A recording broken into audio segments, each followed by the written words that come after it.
অর্থনৈতিক মার্কেটে আর্থিক লেনদেনের মধ্যে ইনফ্লুয়েন্স ক্রিয়েট করা, এই ক্ষেত্রে মীর কাসেম আলীর কাছাকাছি আপাতত কাউকে আমি দেখি না। উনি তো ব্যাংকের চেয়ারম্যান, উনি দেখা যাচ্ছে ইবনে সিনা ট্রাস্টের অ্যাডমিন, কিন্তু ইবনে সিনা ট্রাস্টের অ্যাডমিন হিসেবে উনি হাজার হাজার লাখ লাখ কোটি টাকা ট্রানজ্যাকশনের সিগনেচার দিয়েছেন, কিন্তু তার ব্যক্তিগত ফান্ডে তো 1 টাকাও যায়নি। আচ্ছা, ছাত্র শিবিরের কথা আসলে বাংলাদেশের একটা প্রেক্ষাপট চলে আসে যে অর্থনৈতিকভাবেও একটা বিপ্লব, যিনি এই দলটিকে প্রতিষ্ঠাতা হিসেবে যাকে আমরা চিনি, মীর কাসেম আলী মিন্টু ভাই, মানে তার অবদান ছাত্র রাজনীতিতে, নেতৃত্ব তৈরিতে বা বাংলাদেশের অর্থনীতিতে যদি একটু বলতেন কেমন।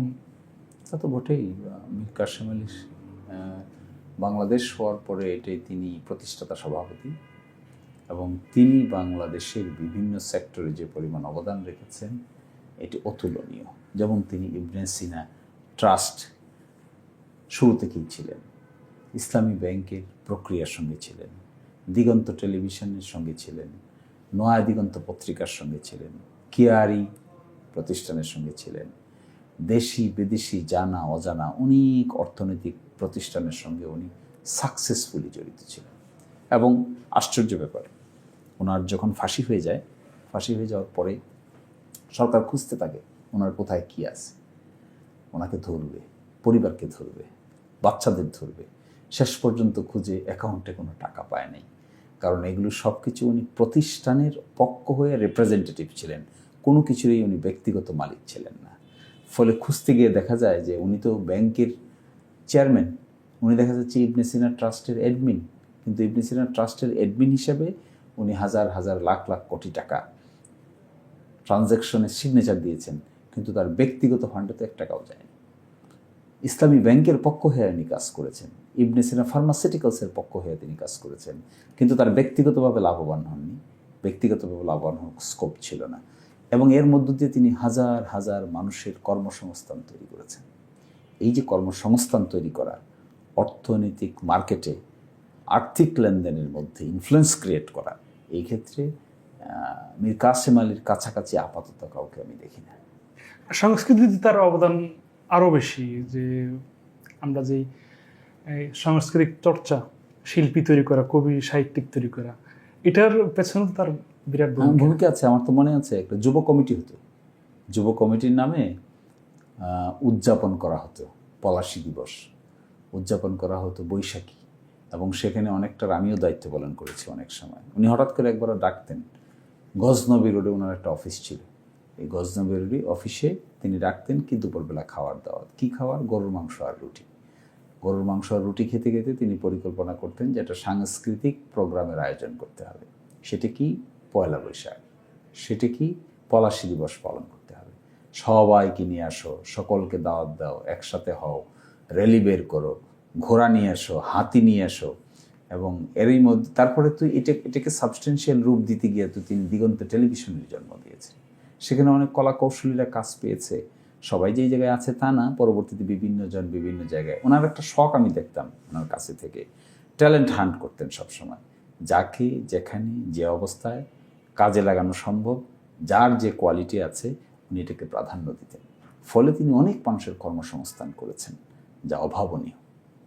তো সেক্ষেত্রে আমি যদি মানে বাংলাদেশের সেন্স, অর্থনীতি, সংস্কৃতির কথা চিন্তা করি, এখন তো সব কিছু বেরিয়ে আসছে বিচার বহির্ভূত হত্যাকাণ্ডে বা প্রক্রিয়াধীনভাবে, মানে আওয়ামী লীগ অথবা আদালত, আওয়ামী লীগের কথা বাদ দিলাম, বিচার বিভাগ অথবা যারা সাক্ষী দিয়েছিলেন তাদেরকে আসলে মীর কাসেম আলী মিন্টু ভাইয়ের পরিবার বা তাদের কাছে ক্ষমা চাওয়া উচিত কিনা? মানে আমি যুদ্ধাপরাধের বিচারের যাব পরে, কিন্তু আপাত দৃষ্টির কথা বলছি। এটি তো আসলে তাদের ব্যাপার হবে, তারা যদি রিয়েলাইজ করতে পারে সেটা তাদের ব্যাপার। যারা সাক্ষী দিয়েছেন, যারা এই মামলাগুলোর সঙ্গে জড়িত ছিলেন, যারা বানানো সাক্ষী দিয়েছেন কিংবা কাউকে বিপদে ফেলানোর জন্য সাক্ষী দিয়েছেন, এগুলো তাদেরকে কে কোন হালতে আছেন, অনেকে মারাও গিয়েছে, আমি পত্রপত্রিকায় দেখি যে অনেকে মারাও গিয়েছেন। ফলে প্রসিকিউশনের শেখানো মতো বা সরকারের শেখানো মতো ভাষায় যদি কেউ এগুলো করে থাকেন তাহলে তাদের অনুশোচনা আসা উচিত। যদি বাধ্য হয়ে করে থাকেন তাহলে অনুশোচনা আসা উচিত। যদি অর্থের লোভে করে থাকেন তাও তো অনুশোচনা আসা উচিত। যদি না আসে তাহলে তার কনসিকোয়েন্স কিংবা পরিণতি তাদেরটা তারাই বহন করবে।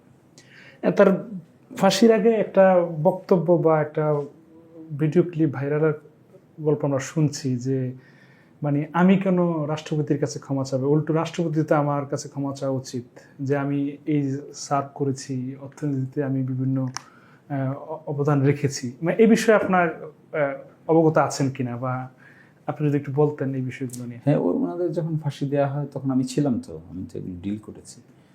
ওনারা আসলে কেউই রাষ্ট্রপতির কাছে ক্ষমা চাইতে চাননি, কেউই ক্ষমা চাননি, তারা মনে করেছেন যে রাষ্ট্রপতির কাছে এখানে ক্ষমা চাওয়ার কিছু নাই। তাদেরকে যে বিচার করা হয়েছে এটি সম্পূর্ণভাবে রাজনৈতিক উদ্দেশ্য প্রণোদিত। ফলে তারা মনে করেছেন যে তার বিচার দুনিয়াতে যত বিচারই করুক না কেন, তার বিচার ফাইনালি আল্লাহ যার বিচার করবেন সেটাই হবে পূর্ণাঙ্গ বিচার। এই যে একটা মানসিক শান্তি, সন্তুষ্টি এবং প্রশান্তি, এই প্রশান্তি নিয়েই তারা হাসতে হাসতে চলে গিয়েছেন।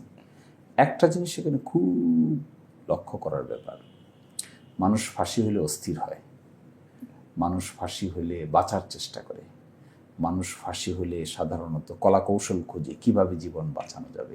কিন্তু এই মানুষগুলোকে কাছ থেকে আমি যা দেখেছি, তারা ছিলেন নীরব, নিথর, পরিপূর্ণভাবে আস্থাশীল এবং বিশ্বাসী। ভাগ্য, খোদা, দুনিয়া, আখেরাত, ফলে এরা ছিল খুব নির্ভার। এদের মধ্যে এরকম উদ্বেগ উৎকণ্ঠা দেখিনি। আরও তো অন্যান্য লোককেও দেখেছি যারা ফাঁসির কাষ্ট পর্যন্ত গিয়েছেন, কিংবা প্রাথমিকভাবে যাদের ফাঁসি হয়েছে ট্রাইব্যুনাল কর্তৃক, সেখানে আমরা অনেক উদ্বেগ উৎকণ্ঠা দেখতে পেতাম। কিন্তু এদের ক্ষেত্রে ছিল নির্ভার, মনে হচ্ছে যেন পাথরের মতো স্বস্তির সহিত নিজের অবস্থান নিজেই মোকাবেলা করছেন, কারোর মোকাপেক্ষী নয়। আপনাকে লাস্ট কি বলেছে, কিছু বলেছে কি আপনাকে, কোনো পরামর্শ বা কৃতজ্ঞতা বোধ, ভালোবাসা প্রকাশ, মায়া করে যাওয়া? হ্যাঁ, কামরুজ্জামান সাহেবকে যখন দেখতে যেতাম, লাস্টবার যখন দেখতে গেলাম ঢাকা সেন্ট্রাল জেলে, যতটুকু আমার মনে পড়ছে সেদিন তিনি আমাদের সঙ্গে বসলেন, কথা বললেন, দেখলেন, আলোচনা হলো, আসার সময় কপালে চুমু দিলেন, চলে আসলাম, উনি ভিতরে চলে গেলেন, ফি আমানিল্লাহ। একইভাবে মীর কাসেম আলী, একইভাবে আলী হাসান মোহাম্মদ মুজাহিদ, এই মামলাগুলোর সঙ্গে আমি ওতপ্রোতভাবে জড়িত ছিলাম। নিজামী সাহেবের সঙ্গেও অনেকবার দেখা হয়েছে, অনেকবার তিনি কাশিমপুর কেন্দ্রীয় কারাগারে থাকতেন, সেখানে অনেকবার দেখা হয়েছে। তিনি আমাদের সঙ্গে দেখা করতে আসতেন এবং খুব সুন্দর পাঞ্জাবি পরে আসতেন এবং এসে কথা বলতেন। খুবই ছোট ছোট বিষয়ে এমন সুন্দর করে বলতেন, মনে হচ্ছে যেন ফাঁসির আসামি হিসেবে যে কারাগারে আছে এটা মনে হয় কোনো বিষয়ই না। খুব ইন্টারেস্টিং। একবার কাশিমপুর কেন্দ্রীয় কারাগারে গেলাম কামরুজ্জামান সাহেবের সঙ্গে দেখা করতে। 3 ঘন্টা সময় আমাদের কথা বলার সুযোগ করে দিল। সেখানে আমার সঙ্গে আমরা আরও 2 জন গিয়েছি, 3 জন গিয়েছিলাম। গিয়ে দেখি উনি আমাদের জন্য অপেক্ষা করছেন, চানাচুর, তারপরে কেক, তারপরে কফি নিয়ে তিনি বসে আছেন। তা আমরা গিয়ে একটু অবাক হলাম যে আমরা আসি আপনার সাথে কথা বলতে মামলা নিয়ে, তা আপনারা এগুলো নিয়ে কোথা থেকে কীভাবে আসলেন? উনি বললেন যে মামলা পাশে রাখো, মামলা আলোচনা করে কী হবে, তোমরা হলে আমার সবচেয়ে বড় মেহমান, তোমরা মেহমান আসছো, তোমাদের জন্য এগুলো নিয়ে বসে আছি। তারপরে আমরা চানাচুর খাইলাম, কফি খাইলাম, কেক খাইলাম, 3 ঘন্টা আলোচনা করলাম, শেষ পর্যন্ত উঠে আসলাম, উনি আস্তে করে ভিতরে চলে গেল। এরকম সবার সঙ্গে 3 বার 4 বার 5 বার করে দেখা হয়েছে। এবং রিভিউ আবেদন যখন নিষ্পত্তির জন্য অপেক্ষমান থাকতো তখন দেখা করতে গিয়েছি অনেকবার। তখন মামলাগুলো প্রায় শেষ পর্যায়ে, কিন্তু সেই সময় ওনাদের যে আবেগ ঘন অনুভূতি প্রকাশ হতো, এগুলো সত্যিই খুব নির্ভার। একটা জিনিস এখানে বোঝার বিষয়, রিয়েলাইজ করার বিষয়, মানুষ কি করে এত নির্ভার থাকে, মানুষ কি করে এত প্রশান্ত হয়, মানুষ কি করে নিজের ভবিষ্যৎ নিয়ে এত এত উদ্বেগ প্রকাশ করে না। এই সময় তো মানুষ উদ্বিগ্ন হয়ে যায়, খুব বেশি অস্থির হয়ে যায়, কিন্তু এত স্থিরতা কী করে আসে? সম্ভবত এই দৃষ্টিকোণ থেকেই এই মানুষগুলো অন্যদের চেয়ে অনেক অনেক আলাদা ছিল।